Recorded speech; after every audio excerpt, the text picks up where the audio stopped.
సపోటా తినడం వల్ల జుట్టు పెరుగుదలకైతే చాలా బాగా ఉపయోగపడుతుంది. చాలా మంది జుట్టు పెరగట్లేదు, డాండ్రఫ్ అవి ఇవి అనేసి బాధపడుతూ ఉంటారు. వాళ్ళకి నేను ఇచ్చే బెటర్ సజెషన్ ఏంటంటే డైలీ కాకపోయినా వీక్లీ వన్స్ 10 days ఒక్కసారి అయినా సపోటాని తీసుకోండి.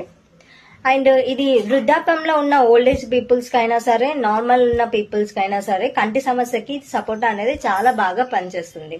జుట్టు పెరగడానికి, కంటి సమస్యకి.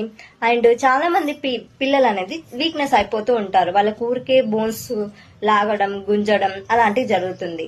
ఇలా వీక్నెస్ ఉన్న పిల్లలకి ఎముకలు దృఢంగా అవ్వడానికై ఈ సపోటా అనేది చాలా బాగా ఉపయోగపడుతుంది.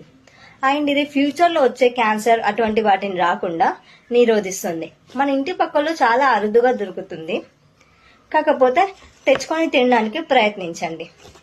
Thank you for watching this video. నేనైతే ఇది డైరెక్ట్ గా తినడానికి నాకు ఒక్కసారి తినబుద్ధి కాదు. అందుకే మంత్లీకి ఒకసారైనా, వీక్లీకి ఒకసారైనా సరే ఇలా జ్యూస్ చేసుకొని తీసుకుంటూ ఉంటాను.